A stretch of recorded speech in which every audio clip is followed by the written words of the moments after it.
Hello, I'm Barbara Lee Diamondstein for American Architecture Now.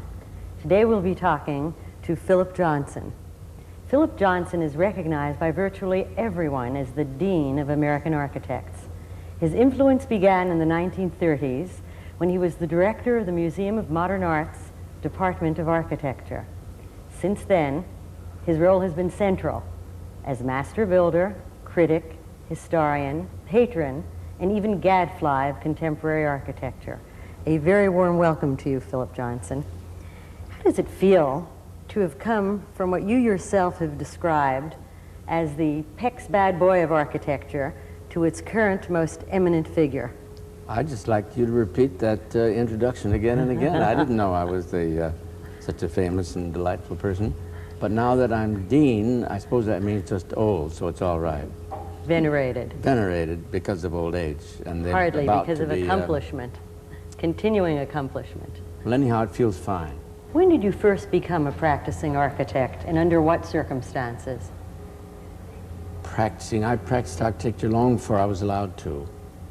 Naturally, I couldn't wait for a little thing like a license, because that meant I'd have to go to school and write theses and draw. I can't draw today. And so I started building buildings. But then eventually you did go to school. Yes, they threw me out of New York. Why did you tell us? Came around and tapped me on the shoulder and said, "You're going to have to close this office and leave New York State." Is that so? Did you practice without a license? Without practicing without a license. And you went all the way to Cambridge? I went a long way away to New Canaan, Connecticut, where they didn't have any such silly laws, and went right on building until they passed law up there, and then I had to do something. And what did you do? I went to school. That's the hardest thing. Don't ever do that if you don't have to. You don't have to, no? Because it hurts very much to go to school after 30. I was 34, and the kids around me, my classmates, looked to me all 15, but I suppose they were a little older. Who were your teachers? A lot of kids younger than I, and some people my own age. Mr. Breuer was the leader.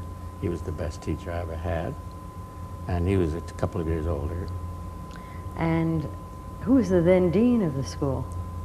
Dean was Dean Hudnut from Columbia, but the leading man, of course, was Walter Gropius, the leading spirit of the Bauhaus, and very strict creator, one of the creators of the International Style. Well, to whose work did you especially respond then, and by whom were you most influenced? Well, I disliked Mr. Gropius so much that I had no trouble getting impetus from other places. Man influenced me most, but didn't live there at all. It was Mies van der Rohe, my guru, who was the head of the school in Chicago. And him I saw all the time. And but in the school, it was only Mr. Breuer. Your early influence was as a teacher and a curator. We talked about that briefly. You said your first show, I think you were referring then to your first show at the Museum of Modern Art in 1932. That's that right. Together with Henry Russell Hitchcock, you curated a show entitled The International Style. That's right. Where did you ever get that idea? Well, it's a perfectly natural one. That we can't go into the whole history of it tonight, but the International Style was a very severe, definite movement, such as we haven't seen since the Gothic. That is, it was universally accepted, and if you stepped out of it, you stepped out of it at your peril. I remember this building that we're in was castigated by not being pure enough International Style, by me actually. But all the buildings that later on became the buildings that we see all around us are all International Style, and so the name stuck because it was true. I mean, it was a discipline of architecture that avoided ornament, that had flat roofs, that had lots of glass and ribbons of glass, and stucco or plain materials, and no capitals, and naturally no orders. And the Beaux-Arts was castigated, and we thought we'd saved the world. It was almost a moral movement. So in addition to being a discipline of architecture, there was a very profound philosophy where you really believed that architecture would make a difference. We did believe it. Corbusier once said, people will be better people if they live behind glass. That's, of course, today an absurdity. We don't want glass around. But I mean, in the 20s, when the International Style really did its greatest work, in Europe, not here, the rules were very strict, and the hopes for the future were endless. It was the old socialist dream of everybody was going to be happy. Now we know that perhaps maybe none of us are going to be happy, and we rather welcome that. We don't have these illusions anymore. Well, what has replaced the illusions? A perfectly delightful sense of living in a real world. We were talking about your role as a teacher and as a curator. I suspect you really enjoyed those roles, and sometimes I think that you never really abandoned them. Oh no, I'm still doing it. I still tell everybody what to do. Just ask me, and I'm still completely cantankerous, and I have my favorites, very strong ones, and I'm, I guess, the most hated architect in America, which is a perfectly normal reaction against anybody that's too outspoken. Did you ever consider the possibility that you might be the most admired architect in America? Oh, I know I'm not, so that's all right. Well, let's not even name names for that. Well, I think as this evolves, if one ever determines such a thing, I guess it must be by the estimation of one's peers. And there, I guess now 3 or 4 years ago, there was a prize given in architecture that was the most distinguished prize ever given. Right. That's right. And do you know who the very first recipient of that prize was? I remember, I was. Yes. Very proud of it, the Pritzker Award, which is the Nobel Prize of Architecture. Kevin Roach won it this year. And it is indeed a great honor, and I'm sensible of that. Most architects today reject Mies van der Rohe's austerity, but they seem to rejoice in the underlying classicism of his work. What do you see as his most lasting contribution to architecture? And to me, the most underlying quality of his was his classicism. Naturally, we see that a lot more now that we're all classicists. But we slice the butter differently every time. And right now, it's sliced that way. We don't consider him a austere, monotonous man. We consider him a reductionist classicist, a contaminated classicist. That's a marvelous new word. You'll get it with some of the later people you're going to talk with. Tell us, please, what that means. Well, that's our present philosophy. Mine, anyhow. At least I accept it because it was invented by somebody else. It was Peter Eisenman, actually. And contaminated classicism is what Mies did. I mean, the Seagram building is strictly organized, hierarchically classical, as any palace in the 18th century, you see. And his very careful balancing of symmetrical parts was almost thrown out of the canon of the International Style because it was too symmetrical. You see, our sense of balance in the International Style came from Mondrian and the Cubist spatial lapping, whereas Mies's came from Schinkel, the great Prussian classicist, and from his own historic sense. Mies was an historian. He and I always spent whenever we had vacations or time, looking at classical architecture. He never bothered with modern. See, so now we see him as the leader of the almost anti-modern, proto-classical revolution. Some of us. What is most important to you about his work? That was his sense of organization, of order, of clarity, of his sense of detail. As he said, God lies in the details. I still believe that. A lot of architects just say the idea is the thing. If you have an idea, that'll carry it. It won't. It's the detail that carries the building. And he taught that. And it shows in the Seagram building, which I watched him design. I was listed as a co-designer. That isn't fair. He did it. And all the little parts. So it's fun next time you go by is to look at the way the little mullion, you know, the thing that holds the windows apart. Just see how that's, if you look up carefully enough, you'll see how that is sculpted. That was hand sculpted by Mies van der Rohe himself, the shape of that thing. It's not simple. It looks simple. It doesn't look so simple. I notice that you do not take credit as being co-designer of the building, no. But you do list yourself as the designer of the Four Seasons restaurant. I did that, yeah. He'd left, he was tired. He said, why should I design restaurants? I couldn't agree with him more. But he was older than I, and I didn't know enough not to leave restaurants strictly alone. Just don't design restaurants. It's too hard. And I spent a long time doing that. Well, it's obviously a place and a space that you enjoy enormously. It's your lunchtime club. Yes, I have a Stammtisch there. and I always eat there. The food's good. Very How does the simple. room hold up for you after all these years? I still like it. I wouldn't do it that way. It's too barren and too square, too cubic. But we used enough rich materials. That's another thing Mies different from the other international style. He wasn't afraid of using rich materials. Why don't we talk for a moment about the level of design and dialogue that exists today? Do you find it more impressive now than it was at the time that you brought your now legendary international style show to the Museum of Modern Art? I don't think there's any question. In our day, there was nobody around that talked about architecture. In our first show, we weren't reviewed in any magazine, and no newspapers would touch us, and there was no discussion set, and there was no shows like this one. Nobody like Barbara Lee Diamondstein to keep us in the straight and narrow. How do you think that the public feels about the built environment today? I think they hate it cordially. Do you think they notice? Yes, some subconsciously, but most of them consciously. At least my mail and the people that call find enough to scream about, especially when I build something they resent. I notice they notice those much more than what they might like. Well, then you're saying that the public really cares. It's changing.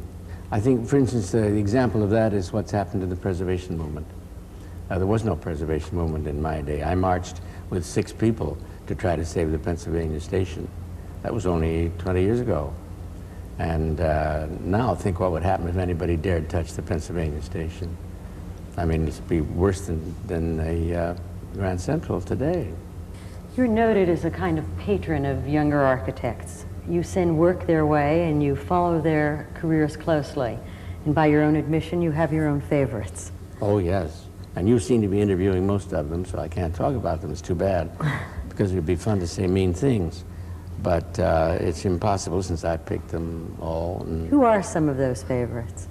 well, Venturi seems to me the most important architect in the world today. You notice I use the word important. I don't care so much for his work as I do for his thinking. But he revolutionized architecture with his book in 1960. Complexity and Contradiction. That's right. It's a very, very seminal book for all of us, architects, old and young. And it freed us. It's like untying all the chains with one great stroke. Then another favorite of mine is, of course, Graves, who's also a classicist, if you will. Michael Graves. Well, we know that you were helpful in getting Michael Graves the commission to do the new Portland Municipal Building in Oregon. Yes, Something that a building, trouble. I guess, that is almost as controversial as your own AT&T building. What do you think of the Portland Municipal Building now that it is I think he was up against it. It signals the first public building in the after modern period, after the international style period. And it's a very, very important building, but he didn't have a chance. And Why? Because the Was it building the architectural community as well as the other community that was opposed to the not notion? at all. Everybody was opposed to it, except me. But the point is that the program he was given was a squat, cubic building with much too much in it that wouldn't go, and a price that you couldn't build a building for. And he had to sign up that the building will be built for this much, so there was no chance of using any decent materials. There was no chance of making a decent shaped building, and everything was jammed in that possibly could. And of course, that's how we won the prize, because he was the cheapest. And in the end, how do you think it all turned out? Pretty well. In the light of those limitations? Yes, but I want people to realize that when they see it, that it's almost better, more fair to him to look at his sketches. But that's all right. He's building lots of buildings. In the next 5 years, he'll be the leading architect, I think. There are some other younger architects that are your favorites. Tell us, if you will, what makes each of them important and what you feel you, as an accomplished architect, can learn from them. Depends upon who's looking at this broadcast. There are a lot of them, for instance, Richard Meyer's entirely different, but I like his work just as much. I mean, the whole range of architecture, from Frank Gehry, another favorite of mine, or Robertson Eisenman, or, I mean, there's a whole slew. And the slew that you're describing have very diverse work. Very so there diverse must work. be something about each of them that engages you. Is it the idea? Is it the detail? That's the what? No. Is it the aspiration? No, certainly not the aspirations, the accomplishment. And it's the shapes that they are able to make. You only judge, how do you judge any work of art? Why is Mondrian better than anybody that copied him? Because somehow he had a way with the thickness of a line versus a square of white and a square of red that was balanced correctly to the eye. Now, there's absolutely no words that can tell you why Mondrian is better than Diller or any of the other types. But he is, and it's recognized as such and is paid for as such. The marketplace is not such a bad place after all, you see. Now, these people that I mentioned are not all appreciated, but I think they will be. I'm hoping we're setting up better standards, and we are. I mean, this conversation couldn't be held 10 years ago. There wasn't 5 or 6 architects to pick among that generation. What? And there weren't so many wonderful How do you directions. explain the difference? Well, the freedom that Venturi gave us. You see that now it's no crime to copy Corbusier. It's no crime to enjoy looking at Schinkel. Even in Pittsburgh, at least, it's not a particular crime to build a Gothic skyscraper. Which you have done, and we'll talk about it a little bit. Whenever you're ready. What was your own first architectural endeavor, and who was your patron? Oh, for oneself, of course. You always have to build for Aunt Matilda, if you're lucky enough to have an Aunt Matilda. Rich Aunt Matilda. First rule of architecture is to be born rich. Second rule is to, failing that, to marry wealthy. And the third is to, there's no third, you got to do one of those things. So it's one of those very difficult professions. And I started building, of course, for my family. I built a barn out in the country, out in New London, Ohio, where we had a farm. And you can always build farm buildings just to store machinery in, if nothing else. It's a very handsome classical building. And then one of your very first buildings was a building for yourself just about 40 years ago, a house that you did in Connecticut. Oh, that's right. I'd forgotten that. Maybe that was the first. 1942. That's right. That's right. And I went straight from that house. I finished it and went off to the war. So I didn't live in it very long. Well, what if an architect doesn't have the luxury of commissioning oneself? Then he has to be very bright, like and very Iron patient, Pei, or very patient, or a genius, Frank Lloyd Wright. We don't have that type genius anymore. We're not in that kind of a period. We're not in what the English call an heroic period. There's no great Corbusier, Mies, and Wright. Nobody would dispute that. See, and nobody disputed it at that time, in the 30s. And 20s. I mean, we granted these people their genius status as you would Michelangelo and Brunelleschi. Today, I don't think any of us range up to that scale. Do you see any incipient architects? Well, I think I would name among these children that I talk about, children, they're over 50 now, as any of them potentials. But I don't see them yet. I don't think any of them think of themselves that way. You see, Mies was convinced that he was the greatest architect in the world when he was young, and Frank Lloyd Wright never got over the fact that there were only 2 architects that ever lived, Michelangelo and himself, which he wasn't at all hesitant to tell you. And you did not hesitate to tell him at one point in his and your career. Yeah, I know, that was embarrassing. Yeah. Can you tell us about that? Yes, I told him he was the greatest architect of the 19th century, and this was way into the 20th when I said that. That was very unfair, and he did a lot of his best work after that. But you see, don't worry, I told you before, the international style was a moral fervor movement as well as just an intellectual one. And Wright didn't fit. And that was, we were very mean to him. Apologize, Frankie.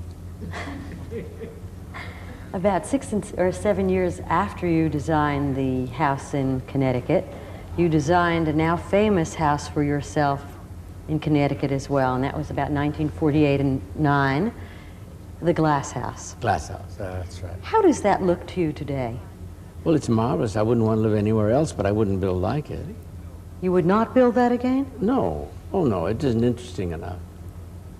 You see, our sense of what's interesting is influenced, again, by Venturi, but it's too simple-minded. You take the biggest piece of glass you can buy, and then I spent all my time is how do you hold up glass? Do you hold it up with a piece that yay by that yay, or that yay by that yay? You see? And that took months, years, of how to do every one of those little details. I mean, there wasn't any broad brush, interesting shapes like this room, for instance, that we could refer to in those days. It was also strict. What was the most Desiccated. important aspect of that design for you at the time that you were creating it? Were there any elements that are more significant than others? Yes, the sighting. I think if you have a glass box without any character, I mean, without any interesting details that you would enjoy wandering in among, that it damn well better look well placed. And so I found the most glorious sight. Connecticut's full of them. And that I've never tired of. Every time I get an idea, I build it on myself, you see, because there's only one good client in the end, and that's oneself. Because you don't have anybody bothering you about the budget or telling you that closet isn't big enough. That's the worst thing you can hear from a client, you see, because where are you going to add to the closet? You can't stick it out a little further if you have nothing to balance it on the other side. It's impossible to build for clients. Many people, I guess, are under the impression that an architect comes up with an idea, works long hours to execute the design, and then presto, it gets built. How do you take an idea, and no matter how good that idea, unless you're a Philip Johnson, an I.M. Pei, a Kevin Roche, how do you take that idea and translate it into a reality? It's like porcupine making love with difficulty. It's an idea just occurs to one. There's no way you can work at it, and then the rest of the time is just plain sweat. It's hard work. There's no rule. There's no way you can become a good architect. Certainly not going to school. We should. See, we're such a rich country that we can afford to waste 5 years of kids' times at public expense to train them to be architects, and of course it's all a waste of time. I mean, well, none of the great alternative? architects. Well, what do the great architects do? They just hung out their shingle, or they just went to work for another architect. Frank Lloyd Wright never went to school. Mies van der Rohe never went to school. Le Corbusier never went to school. But when you didn't go to school, you in this... I was disbarred and thrown out of the state. Yes, well, things change. You have to have a license now to be a barber. You have to be licensed to be an elevator operator. Don't you think that's a pretty good idea? No, I certainly don't. Does that help establish standards or dilute them in the end? I certainly don't think it makes any difference at all whether you have those pieces of paper. I think where you learn is after you get out of school, where you learn the school of hard knocks. You learn by thinking of a conception and then trying to see if it'll be built. And then you work on the engineering side, and then you work on the history side. I mean, for instance, I'm a great history lover. I didn't ever learn history. I never had a course in history. I just, just picked it up through the pores of your skin is where you learn. What artist ever went to school? If they did, they were probably ruined. I mean, Jasper Johns never went to school. Matisse, how ridiculous. Picasso? Heavens, he started to paint great pictures when he was 8 and 10 years old. Mozart? But his father was a great teacher of art, so that there was something in that environment that from the very beginning I knew I'd picked the wrong one. All right, let's stick to Mozart. Well, he had a father, too. And that is genetically transmitted. Yeah, that's when we were talking a moment ago, you made reference to this space. And I could not help but think that a concern of every architect is the initial perception of a space, if it is a room or a building. And I wondered if you would tell us what you think about when you plan that important or influential entrance to anything it is that you design, and how your concerns are different in the design of a building and that of a room. A room is the opposite of a building. We always talk in our office of our inside buildings and our outside buildings. What does that mean? Well, some of our buildings are very successful outside without any interiors, and some of our buildings are great rooms, but we just let the outside sort of get tacked onto the great room. The great trick in architecture, I don't think I've ever totally succeeded, is the combination. But you take something like the Parthenon, that's an outside building. It hasn't any inside. You never went inside. On the other hand, you take some of the cathedrals in the Middle Ages. I'm trying to think of one, there isn't any exterior. A lot of the English ones are no exteriors at all. It's really that incredible Gothic space. But don't forget, in the Middle Ages, the outside of them were covered with houses that were glued to them. And that wasn't the point. The point was the great room. The Pantheon has no outside today. Which of your buildings do you think comes closest to combining the outside and inside? I don't know. I'd be amiss to say. Because you see, skyscrapers, which has been most of my work in the last 10 years, 15 years, don't have interiors. You can't make architecture out of an elevator. Except you have managed to do that in one of your most currently celebrated and controversial buildings, and I'm thinking of the new AT&T building, where, as I recall, yes, not only the monumental entrance, but the lower space doesn't even have a lobby. Why did you choose to do that? That may have an interior. Have you looked into that door? I have. You can see it at night there where they leave the work lights on. Yes. That's going to be a great, but you haven't seen the vaulting on it. But it's going to have a gold leaf cross-vaulted ceiling on it. I've seen a photograph that reveals the old statue Yes. atop the old Golden AT&T building that will be right underneath that. Right underneath the gold vault, yes, will be the old statue from downtown. And it'll stand there and be symbolic of the biggest company in the world for quite a while. Why don't you tell us for a moment, did you ever expect the public to receive that building the way they did when it was announced No. several years ago? No, I thought it was perfectly natural. We were given the job of doing the Seagram building of the 80s.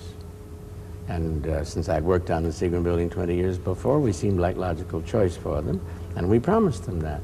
We said, we're going to get you the most important building in the city of New York, which is only your due as the biggest company in the world.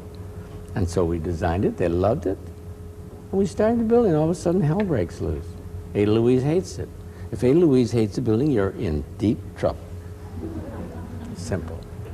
Fortunately, Mr. Goldberger likes it. But you yourself have referred to as the high boy pediment. No, I have not. I resent that very, very much. It has nothing to do with high boys. And I resent the fact that we thought we were building a small building and blowing it up in scale. That is an hoary old tradition in classical architecture to break a pediment. And there are many, many ways of breaking it. And all through the Hellenistic age and the Baroque age, pediments were broken, twisted, bent, curved, tipped, and this was our way of doing it. We put that top on that building so it would call attention to the building and identify it. All the buildings in New York, if you look down from Empire State, are illegible. I mean, they're just flat things covered with under them is more equipment. Our building, you're going to recognize the way you do the great buildings in New York, Chrysler Building, and the General Electric Building, and all the downtown buildings that are built with beautiful tops on them, or points on the Woolworth Tower. All buildings that are of the great period, which is the 90s and in the 20s, have tops on them. And we said, we're going to give you a top. And that, of course, was where we had problems also, even with our clients. Why don't we talk about something that you have done in that building that is either a very fresh or a revisionist idea, and that is, instead of overhead fluorescent lighting, you plan to rely on incandescent desk lamps. Remember desk lamps? Barely. How and in response to what issues did you decide to do that? The hominess, the office glare of fluorescent light ceilings, the bad color of fluorescent tubes, the boredom with office world. And if you go in and you pull a little chain, and if it's too much light, you push the lamp away. If there's not enough, you bring it a little closer. That's what you do the minute you get home from the office anyhow. If you're taking notes, you want them on the other side. You're a lefty, so you put the lamp on the other side. It's the original way of doing it. What other innovations have you developed in response to constraints, be they financial or technological? The best thing is getting rid of the elevators. See? Well, then how do you get up and away in that skyscraper? But there are only 4. You see, there's some 34 or 5 elevators in the building. But with only 4, we didn't have to make a big lobby. We just have that one great room. And then at the end of that great room are the 4 doors into the 4 shuttle cars, we call them, that go up to the real lobby which is up on top of that great big arch. That's why that great big arch is such a great big arch. Because when you get up to the real lobby, you're still under the arch itself. What particularly informed your sensibility in the construction of that monumental? The public. We had too big a building in too tight a site.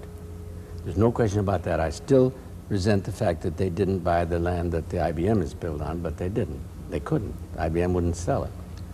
And so we had to take a second place, and we jammed our building up with everybody else. So we said the best way then is to give as much of this ground back to the public as we can. So we took the elevators, which practically take up the whole building, see, in a small building like that, and just lifted them up. You've built a number of buildings. One of the most famous buildings visually that transformed the skyline of Houston, I'm thinking of Pennzoil. Oh, Pennzoil, yes. And that sort of split appearance. Yeah. And currently, you have a commission there that will be the tallest building in Houston's Galleria, the Transco building. And that building will dominate the city all over again in some ways, like the Eiffel Tower in Paris. Will you tell us something about that design and how that evolved?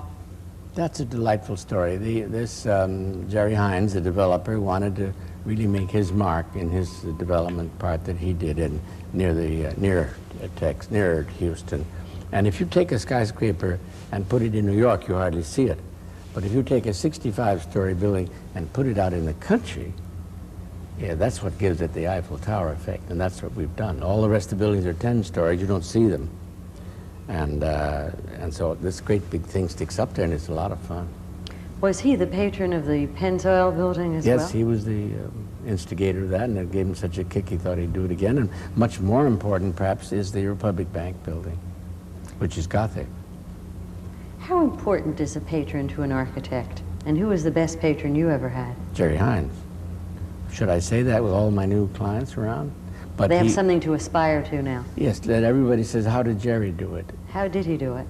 Smart. Smart. But patrons are more than half, I would say. You cannot, architecture is much too important to leave to the architects. Because you see, we get fantastic and we get silly ideas, and we aren't willing as artists to tear up our work. And so we build it, and that's a mistake. Then you have to cover it with ivy or move to another city or something awful. But if you have a patron, you see, he'll stop you short and say, we can't afford that, and you'll say, then you go home and cry. But I've heard you describe architects as the employees of the developers. That I did not think was a very flattering kind of relationship.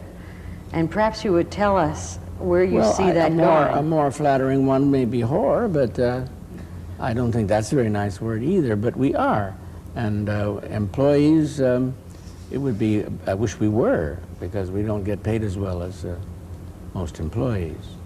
Because they know they can get architectural work quite cheaply. Because we're so dying to build it, we would do it for nothing if we could eat.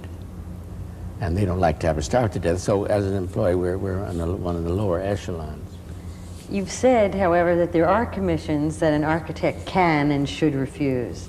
Yes, I refused St. Bart's, but anybody Why did would. you choose to do that? Because I didn't want to hurt good use, great building. To me, great architecture is something that has to be preserved at all costs, and this didn't seem to be much cost. They're very rich people that own that church, and they owe it to New York to keep it for two reasons, an open space, and I think good use. A very great architect is a little unrecognized now, but you wait 5 years. And I wouldn't overshadow it or tear part of it down. I refused, still more important job, the tower, which didn't get done anyhow, the tower over the Grand Central. That was my first statement of principle, because that would have hurt the Grand Central Station. You've said that you do not know of any great period in architecture that paid no attention to details. And earlier you said you still believe that God was in the details. To what details should the architect be most attentive today? That changes with the period. In the international style, the detail was, how do you go around a window frame?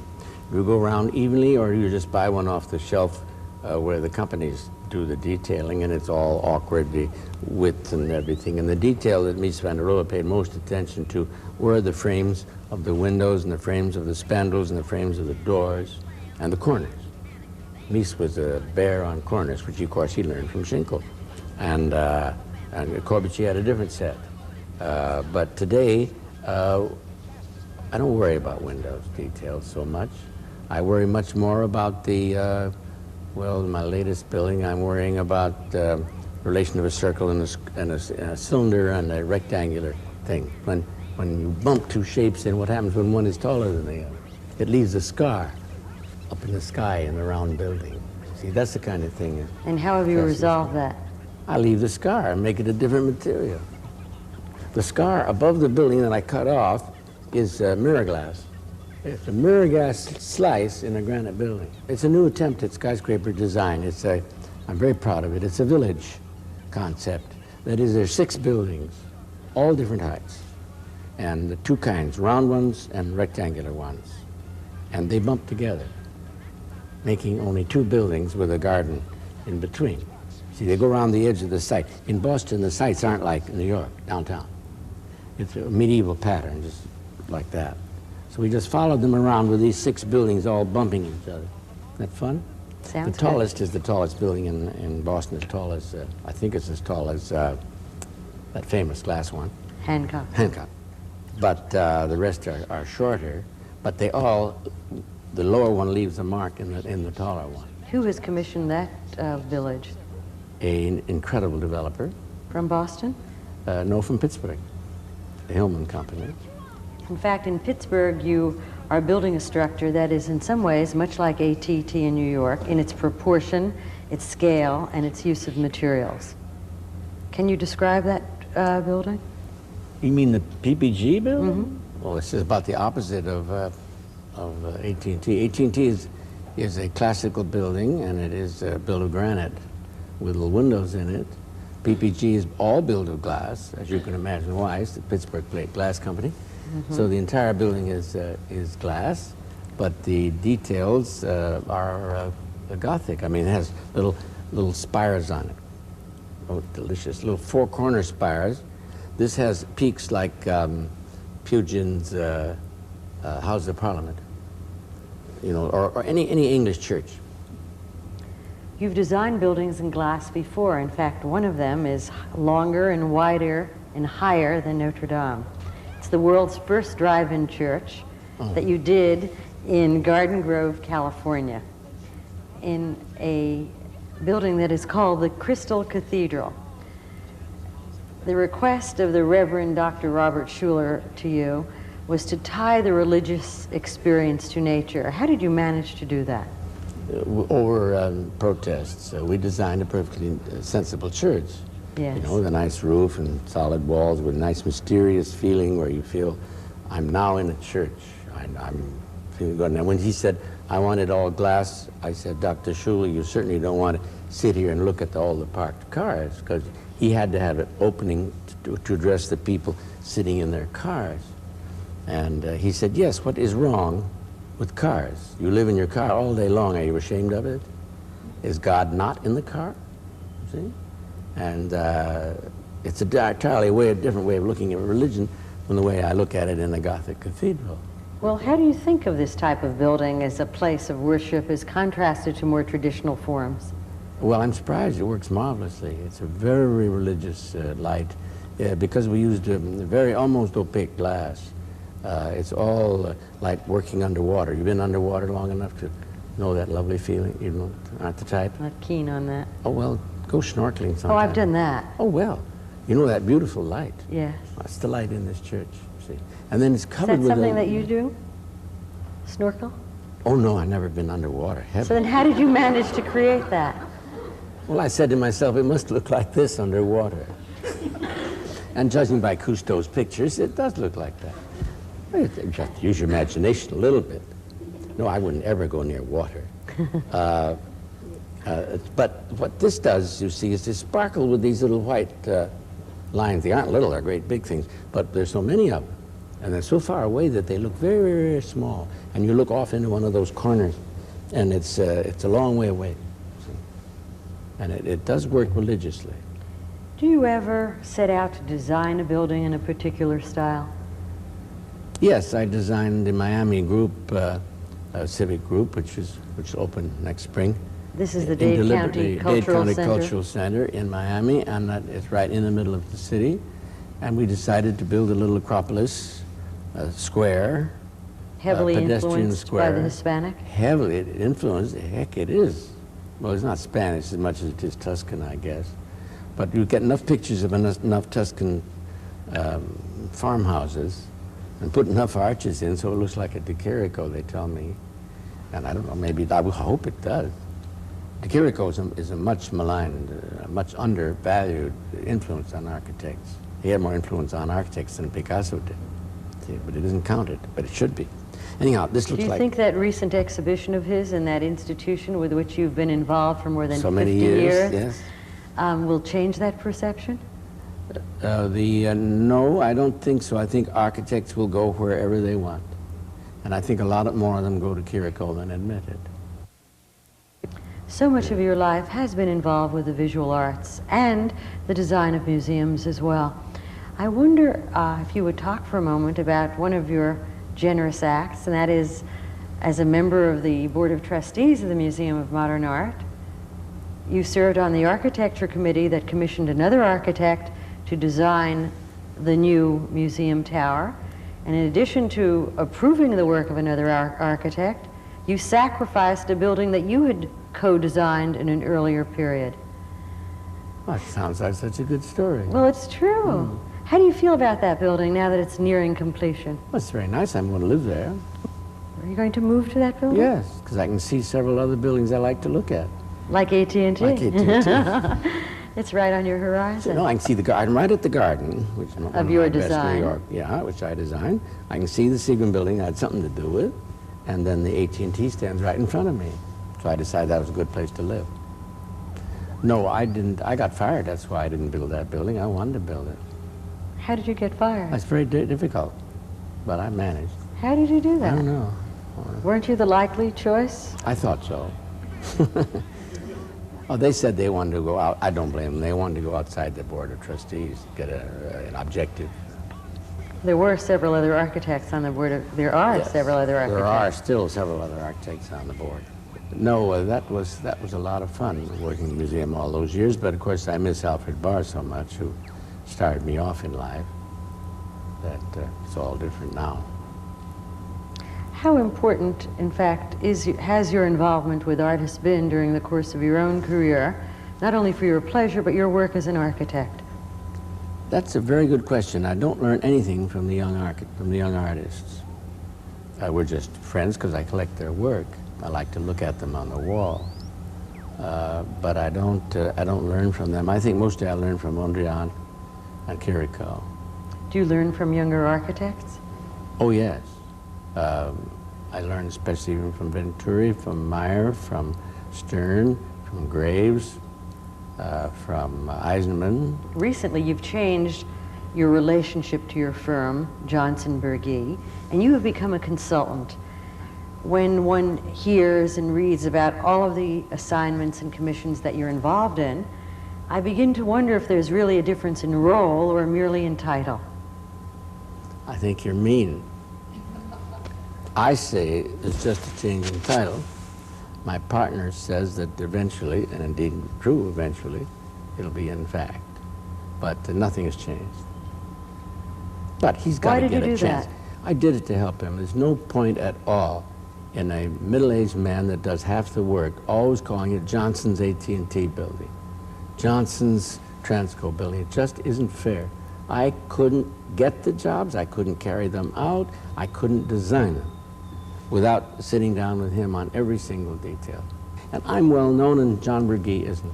So now John Berge is beginning to get some bylines without my name on it, you see, which is good, because then in a few years, we not specify when, he'll have his starting line.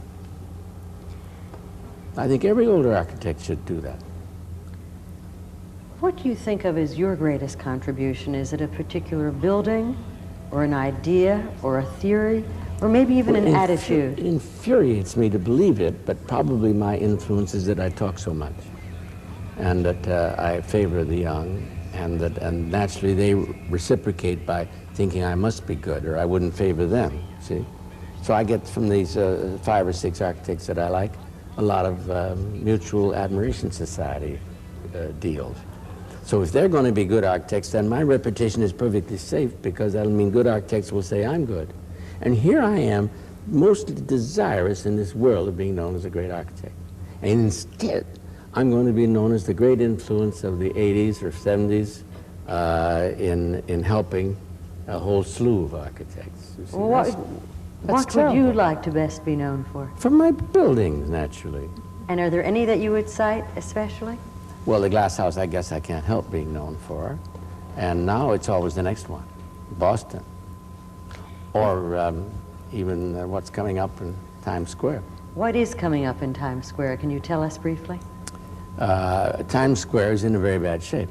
What we're doing is building 4 buildings, more or less the same, like sort of a Rockefeller Center for that part of town, only somewhat larger.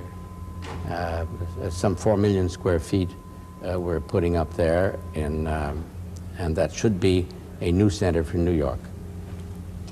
If you had unlimited time and funds and assistance, on what would you focus? Is there a particular building that you haven't built yet, either a building type? Yes, there's a building or type that I location? hope to get the job of, is an architectural school. So I sat right down and designed it. And now I guess we aren't going to have it, but I mean, something like that. I'd like to do a museum. They haven't asked me to do a museum for 20 years. Everybody else is building museums, but I'm True. not. Are there any more museums that are unbuilt?